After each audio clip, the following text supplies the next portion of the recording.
Hi, this is Tim Chrulski. You've gotten to know some of Garner's folks personally through my podcast.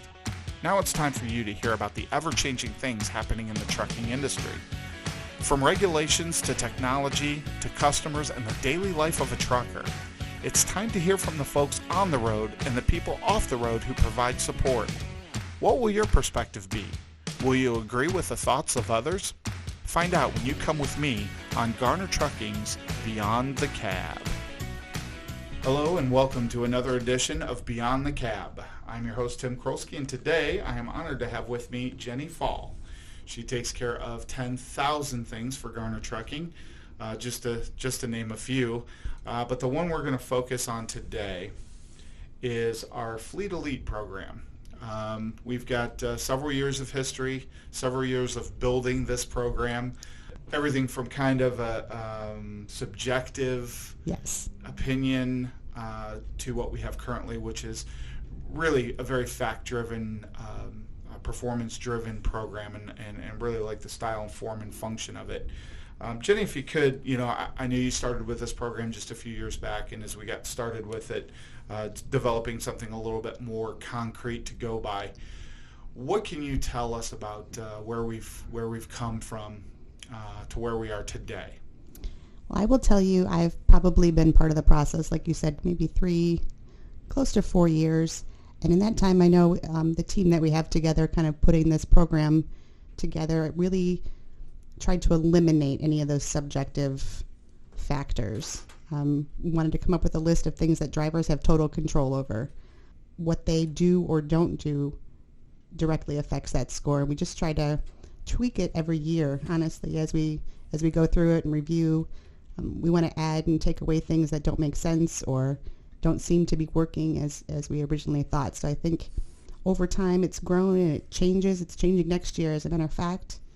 And it's just trying to eliminate any of those personality points, I guess, for lack of a better word.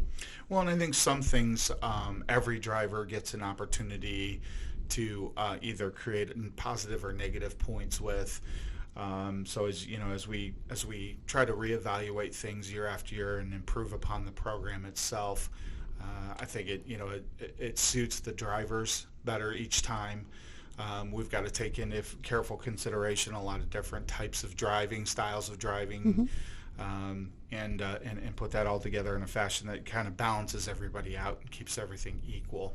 Yes, and I think just going over every year, we do make those changes. Say, okay, for example, inspections. I know we're not quite talking about the specifics yet, but everybody doesn't have the same opportunity for inspection, so we kind of adjusted points values for last year, and this coming year we even adjusted them even a little bit more, just to recognize that those things may not always affect drivers, but when they do, those drivers have direct impact over the inspections. Yeah. For sure. Absolutely right. Well, this year we've done a couple of things, and I want to talk about next year here in a bit. But this year we've done a few things that are a little different. I'm kind of excited to talk about that. So we've got a great opportunity to go to Cedar Point for a family fun day this year, which is unique. Absolutely, it's going to be a good time. I'm looking forward to it, and that's on the 18th of this month, September. And as a part of that process, we thought it would be nice to include just a few more than just our top 4 or 5 drivers in the Fleet Elite program. We have a full fleet of drivers that work very hard. Absolutely. And try to do their best every day. So we want to acknowledge and add a few more names to that. So one of the things that we are going to do additionally is add the other 10, or I shouldn't say other 10, but the full 10 drivers, the top 10. And we're going to take that number 10 through 6 and just kind of give some honorable mention. And we can talk more about that on that date. But just kind of exciting. So for those that are coming for the day, you've got even another opportunity now to kind of earn your place on the Wall of Fame downstairs as part of the Fleet Elite this year. Yes, and I try to recognize whenever they come in after winning, say, hey, you're the member of the Fleet Elite, so I'll have to add that next title when 10 more drivers, so that's fantastic. Absolutely. So what are we doing this year? We're going to have 4 Fleet Elite drivers, the top 4. The top will be Driver of the Year. Yes. Okay. And then we've got 3 others following behind the Driver of the Year. What else do we have on deck? We recognize top mechanics from both Garner and GCM. We also have a Rookie of the Year, who is a driver that's been with us from 9 to 12 months. And it's all based on the same scoring, the drivers at least. The mechanics are chosen by their supervisors, but for the driver awards, it's all point-based. Right. So nothing subjective. Correct. For our drivers. And we just want to, again, kind of hammer that home. This is as balanced and as fair as we can possibly Or tempting, be. yes. Yeah, absolutely. And adjusting every year. So for this year, let's just kind of walk down the list real quick of the categories. Absolutely. For this year currently. So this last year was from August of last year through the end of July of 2021. Okay. So in that annual time frame, we pointed for inspections, whether you got a clean inspection or had some violations. If you offered any referrals, you got some points. Critical events, if you had critical events, you got negative points. If you didn't have any, you received positive points. Same with late loads. If you had late loads, you had some negative, but if you didn't have any late loads for that month, you would get positive points. If you called off for not for any real sickness reasons, but if it was just a regular occurrence, or we really look at the loads and the call-offs to ensure we aren't penalizing someone unnecessarily. Right. Well, there's a big difference between time off that's planned and time off that's unplanned. And again, barring funerals, bereavement, those types of things, that's completely unexpected. Yes. And usually still there's a little bit of planning that goes into that, and our drivers are great about notifying us when we get to those situations. Correct. This is more, the call-offs are more the surprise situation. Exactly. Right? Yes. We look at accidents. If you've had accidents, different point values for different dollar amounts of the accident. So if you have an accident that's under $2,500, it's a certain point. If it's over that, you'll get more points, more negative points. Hours of service violations. If you get one, you're going to get negative points. If you don't have any, again, some positive points for you. And those are done. That's done monthly. Monthly, correct. We update all of these monthly. Okay. So hopefully, going forward, I know we started last year and kind of fell off towards the end.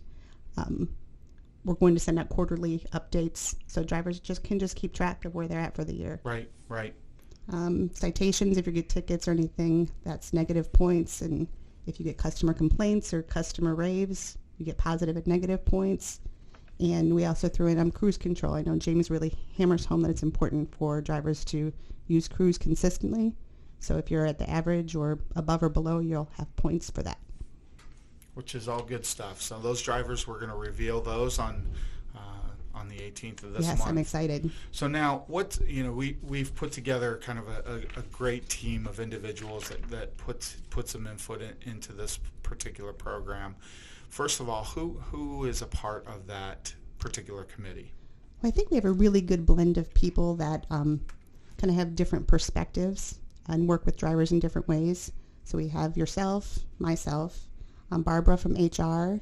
We have James from the shop, Mackenzie, who works in recruiting, retention, Rex in the operations department, Mark in safety, and that rounds out the folks that are on this committee. Thanks for that. So this year, coming up, it's actually already begun. Correct. So August 1st, August right? 1st. Yep. So our new year for the 2022 Fleet Elite started in August, and will carry through to July 31st of next year. Correct. And we've made some adjustments. And just kind of, you did a great job of listing what we currently are doing. What kind of changes have we made? Where are the adjustments for this coming year? And I think I mentioned earlier inspections. After our committee talked, we realized that not every driver is going to have that opportunity. So we still have the negative and the positive, but we adjusted the points a little bit just to kind of even the field on that one. Sure. Some of the other things we added were, if you didn't have any accidents, you got positive points. That was something new that was not on last year's, because we do want to recognize good driving behaviors and good safe habits. Where are the else? If you had any written tickets or written citations or warnings, we added the warning piece. And again, for positive points, we added no citations or warnings. If you drove for a month without getting a ticket, you're going to get some positive points. That's easy to achieve, right? As long as you're behaving. I hope so, yes. When we also added the camera scoring, since now the whole fleet has cameras, you can get a driver score based on safe driving habits. Safety does review the videos that they receive every day, and if it's not a legitimate, because I know sometimes the cameras pick up some wrong things on the road and ding drivers, safety does review those, and if it's not legitimate, you don't get a score for that. Right. Yeah, and Mark does a great job. He works pretty hard at reviewing those videos, yes, as you mentioned. And I think that our expectations at the beginning of this, as we're getting started, it's grading each driver based on their own performance and everything. We thought this would be a good category because, again, it's across the board. Everybody has these and speaks to the performance. And what we tried to do there was not really water it down a little bit, but take a look at those fleet averages because there's so much ebb and flow with things. You have a bad week or a bad month or something like that. It shouldn't penalize the driver for the long term, especially if those good driving behaviors are there. So balancing that out a little bit and taking fleet averages to assign those points was kind of the way we thought that would be the right way to do that. Maybe a year from now it's not right. I don't know, but we shall see. Yeah. So it's it's a work in progress and something that we take pretty serious here. If you're going to reward a driver for behaviors, we want those to be sound across the board. We want everyone to have an even playing field and be able to achieve those positive points where they can, and again have that be across the board for everyone. Yeah, we definitely added quite a few of those positive opportunities going forward. We realized that we things like traffic citations, we penalized driver for them last year, but we didn't recognize those that didn't get anything. Right. So we added those positive scores, which I think is a really good thing. And you mentioned the averages. We do the same thing with the cruise control. So if the cruise control fleet average is where we rate the drivers. So it's not based on what we recommend. It's based on the average of the fleet. Like you said, things like weather or the winter driving could make it more difficult to use cruise. So just trying to take into account some of those factors. Right, eliminate a lot of the variable in the gray area with them. Hopefully. Now, for 2022, we also removed a category or two, did we not? We decreased the point value for recruiting. Mackenzie was not very happy, but we are going to make her happy in a different way for that. Just because recruiting, in my opinion, is more of a soft skill. I don't know that it makes you a better driver, per se, in my opinion, because some drivers aren't comfortable speaking to other people or kind of offering that referral conversation. So I think taking that point value down can help, recognize the folks that really don't have that skill or want that skill. Right, and I do agree with you there. I think when it comes to, and this was maybe the most important question that was asked this time around as the committee got together, is what indicates a good driver, someone that is professional and can drive the truck and do that safely and soundly every day. And while recruiting is an extremely important portion of what we do each and every day, we all live and breathe that retention just as important. And we hope that as you have an opportunity to speak to another driver, if you feel compelled that the organization has been good to you and you want to share that message, you ought to be able to. But again, there are some individuals that just aren't comfortable with striking up that conversation with a stranger. Absolutely. And we wanted to be accountable for that too, and kind of back down a little bit on, again, some of those, we call them soft skills. Yeah. So we definitely, that was a big one that we still give positive points if you refer someone, where you can also earn your referral bonus, just as a side note. But we decrease the point value a lot. Right.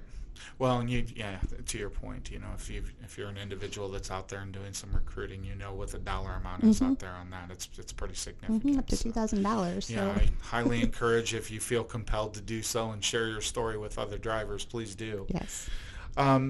Anything more that we haven't talked about today, or anything that you can think of that you'd like to share as a part of this Fleet Elite program? Well, I will tell you that since last year was really the first year we started sharing scores with drivers.